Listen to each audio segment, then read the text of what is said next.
नमस्कार, एन भारत देख रहे हैं आप और मैं हूं आपके साथ कृतिका सूर्यवंशी। बुलेटिन की शुरुआत करते हैं। समाजवादी पार्टी में बार बार टिकट बदलने पर राष्ट्रीय लोकदल के अध्यक्ष जयंत चौधरी ने तंज कसा है। समाजवादी पार्टी प्रमुख अखिलेश यादव की कन्नौज से उम्मीदवारी पर आरएलडी के राष्ट्रीय अध्यक्ष जयंत चौधरी ने कहा कि देखिए, इंतजार करिए, हो सकता है कि अगले दिन कोई और उम्मीदवार बन जाए। आरएलडी के राष्ट्रीय अध्यक्ष जयंत चौधरी ने कहा कि सच तो ये है कि मैं उत्तर प्रदेश में विपक्ष को जीतते नहीं देख रहा हूं। ये भारत गठबंधन वाकई फ्लॉप हो रहा है। इनमें अंदरूनी कलह बहुत है, राज्यों में ये आपस में ही लड़ रहे हैं। इसलिए जब ये चुनाव से पहले लड़ रहे हैं तो चुनाव के बाद इनका अस्तित्व क्या होगा। समाजवादी पार्टी में बार बार टिकट बदलने पर राष्ट्रीय लोकदल के अध्यक्ष जयंत चौधरी ने तंज कसते हुए कहा कि समाजवादी पार्टी प्रमुख अखिलेश यादव की कन्नौज उम्मीदवारी पर आरएलडी के राष्ट्रीय अध्यक्ष जयंत चौधरी ने कहा कि देखिए, इंतजार कीजिए, हो सकता है कि अगले दिन कोई और उम्मीदवार बन जाए।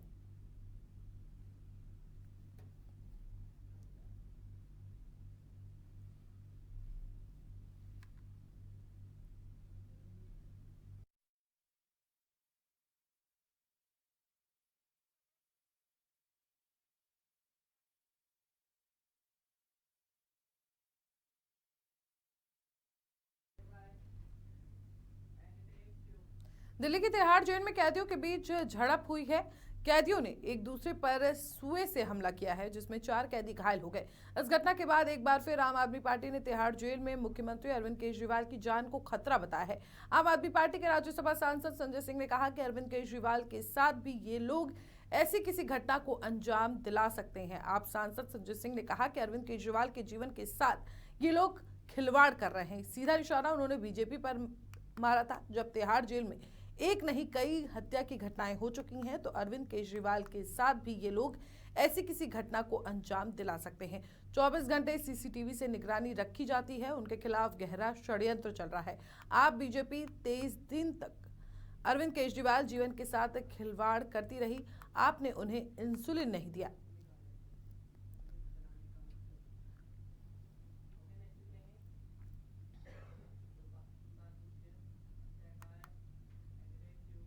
समाजवादी पार्टी अपने फैसलों से सुल्तानपुर में एक बार फिर फंसती नजर आ रही है। पार्टी ने अपने जिस प्रत्याशी का टिकट काटकर रामभुआल को मैदान में उतारा है, उस भीम निषाद ने बुधवार को मुख्यमंत्री योगी आदित्यनाथ से मुलाकात करके सियासी हड़कंप मचा दिया है।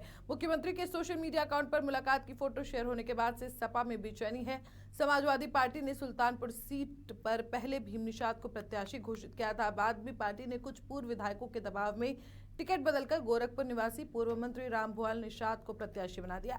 आपको बता दें कि 8 महीने से जिले की खाक छान रहे भीम निषाद का खेमा नेतृत्व इस निर्णय से सन्न रह गया। जिले के एकमात्र सपा विधायक ताहिर खान भी भीम निषाद की पैरवी में जुटे रहे, लेकिन नेतृत्व ने भीम निषाद को ऐसा कोई आश्वासन नहीं दिया है जिससे कि वो संतुष्ट हो सके।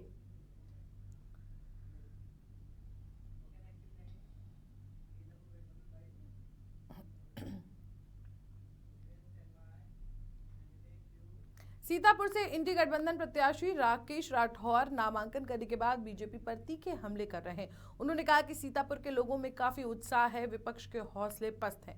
जो लोग 4-5 लाख की बात करते हैं, उनको 13 मई को आभास हो जाएगा। 20 सालों से सांसद विहीन क्षेत्र रहा है, रोजगार के अवसर खत्म हुए हैं, उद्योगों को बंद किया गया है। गाजर के क्षेत्र में पहचान न होने पर कहा कि हमें पूरे प्रदेश और देश के लोग जानते हैं। वहीं इशारों इशारों में नगर विकास राज्य मंत्री राकेश राठौर गुरु पर तंज कसते हुए उन्होंने कहा कि सूप बोले तो बोले, चलनी क्या बोले।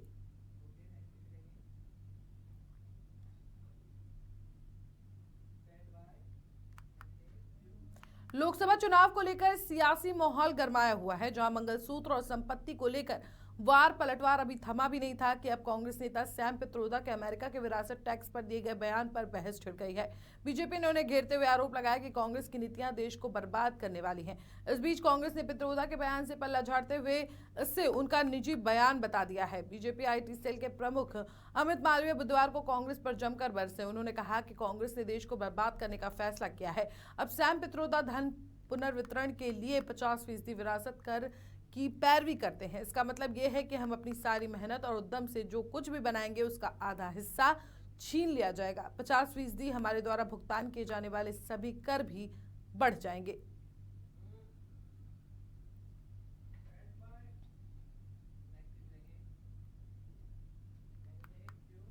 वहीं तिहाड़ जेल में बंद दिल्ली के मुख्यमंत्री अरविंद केजरीवाल की गिरफ्तारी और इंसुलिन ना देने के खिलाफ आम आदमी पार्टी, डॉक्टर विंग और नेताओं ने प्रदर्शन किया है। आप डॉक्टर विंग ने बीजेपी के खिलाफ जमकर नारेबाजी की और जेल का जवाब वोट से देने के लिए लोगों को जागरूक किया। पूर्वी दिल्ली लोकसभा सीट से आप उम्मीदवार कुलदीप कुमार ने कहा कि बीजेपी निष्पक्ष चुनाव से भाग रही है, तभी बिना सबूत और बरामदगी के दिल्ली के बेटे अरविंद केजरीवाल को जेल में रखा हुआ है। बीजेपी बताए मुख्यमंत्री की सेहत के साथ खिलवाड़ क्यों किया जा रहा है और 23 दिन तक उन्हें इंसुलिन क्यों नहीं दी गई। आप उम्मीदवार ने कहा कि बीजेपी जेल के अंदर अरविंद केजरीवाल की हत्या करने की कोशिश कर रही है। दिल्ली की जनता इसका जवाब वोट से देगी। केजरीवाल ने दिल्ली वालों को मुफ्त बिजली, पानी, शानदार स्वास्थ्य, शिक्षा, महिलाओं को बस में सफर समेत कई सुविधाएं दी हैं।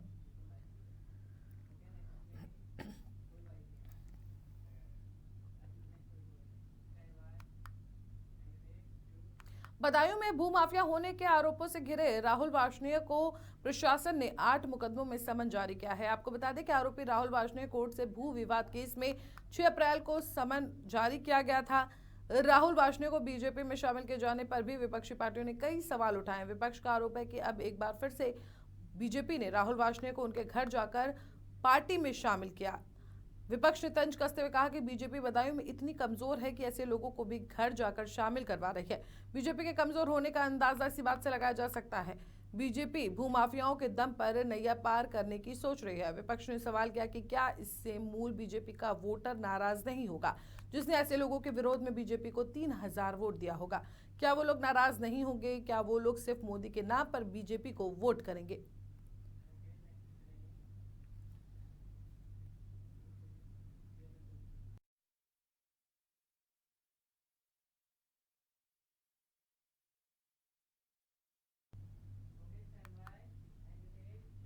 बिजनौर के थाना रेहड़ के सादकपुर इलाके में घर की दीवार फांदकर गुलदार के घुस जाने से गांव में अफरा तफरी मच गई। मौके पर पहुंची वन विभाग की टीम ने करीब 2.5 घंटे की मशक्कत के बाद गुलदार पर काबू पाया, तो वहीं गुलदार को देख ग्रामीणों में दहशत का माहौल बना हुआ है। फिलहाल वन कर्मियों द्वारा गुलदार को पकड़ लिया गया है और अमानगढ़ रेंज ले जाया गया है। मौके पर वन दरोगा जगत सिंह राणा, मोहम्मद अब्बास, सुरेश सिंह सहित रेहड़ थाना प्रभारी धीरज सोलंकी पुलिस बल के साथ मौजूद रहे।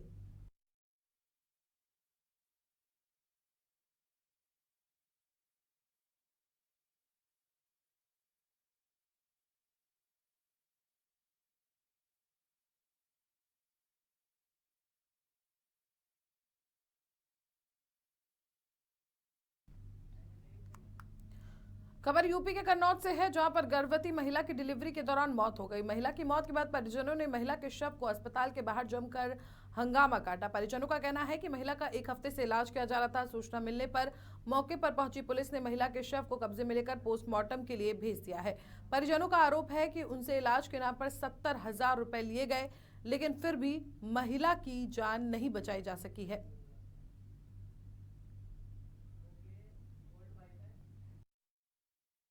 क्या हुआ सर, हम लोग गए थे यहाँ से CSC में पहले, फिर इनके लोग आए 2 लोग, हमको बोला कि आप यहाँ पे अगर नहीं केस निपट रहा है तो मेरे पास आना, मैं सही से निपटा दूंगा, सबसे अच्छे से अच्छे में। तो हम लोग आए यहाँ पे, तो फिर इन्होंने भर्ती कर लिया। ऑपरेशन भर्ती किया था माँ गंगा हॉस्पिटल। फिर हम लोग आए, भर्ती किया, फिर ऑपरेशन किया, और फिर उसके बाद में सही हो गया। ऑपरेशन होने के बाद में शाम तक मैं बोला डॉक्टर आप ऑपरेशन हो गया, लेकिन इसका पेट कम नहीं हो रहा है। बोला वो तो होगा ही थोड़ा बहुत। खबर अमरोहा से है, जहां के अग्रवाल नर्सिंग होम से एक मामला सामने आया है, जहां इलाज में लापरवाही के चलते महिला की मौत हो गई और मौत का हत्यारा अग्रवाल नर्सिंग होम बन गया। मौत की खबर सुनकर गुस्साए परिजनों ने अस्पताल परिसर में जमकर हंगामा किया। महिला की मौत का कारण अस्पताल की खराब एम्बुलेंस सेवा बताई जा रही है। एम्बुलेंस के ड्राइवर पर शराब पीकर एम्बुलेंस चलाने का आरोप है। लापरवाह डॉक्टर ने महिला की जान ले ली है। मौके पर भारी पुलिस फोर्स अस्पताल पहुंची और अस्पताल को सील करने की मांग लगातार की जा रही है। लापरवाही है बहुत इसमें। जो जब घर से आए थे मैं जब बिल्कुल सही थे, नॉर्मल थे, कोई दिक्कत नहीं थी। जब इधर आए कुछ ना कुछ इन्होंने या तो डोज ज़्यादा लगाई है, ऑपरेशन होने के बाद ये कुछ ना कुछ कह रहे हैं। एम्बुलेंस भी इनकी ऐसी है 20-40 मिनट रोड पे खड़े रहे हैं, रात भी 2 पेशेंट को लेकर। पेशेंट को लेकर यहाँ पर अपना ट्रीटमेंट कराने के लिए आए थे। इन लोगों ने क्या काम किया, उनका ऑपरेशन किया। ऑपरेशन के बाद में वो होश में नहीं आए। इन लोगों ने क्या आनंद फानंद के अंदर इनसे केस बिगड़ गया। इन लोगों ने आनंद फानंद के अंदर एक बेकार सी एम्बुलेंस लेकर के उनको मुरादाबाद रेफर कर दिया, जहाँ रास्ते में उनकी डेथ हो गई। बताया जा रहा है रास्ते में एम्बुलेंस खराब हो गई थी, काफ़ी टाइम खड़ी रही। आधा घंटे तक, कुल 40 मिनट तक जो है एम्बुलेंस वहाँ खड़ी रही। अच्छा। और 40 मिनट तक कोई समाधान नहीं। और वहीं मेरे साथ इस बुलेटिन में इतना ही। देश और दुनिया की तमाम बड़ी खबरों के लिए देखते रहिए एन भारत।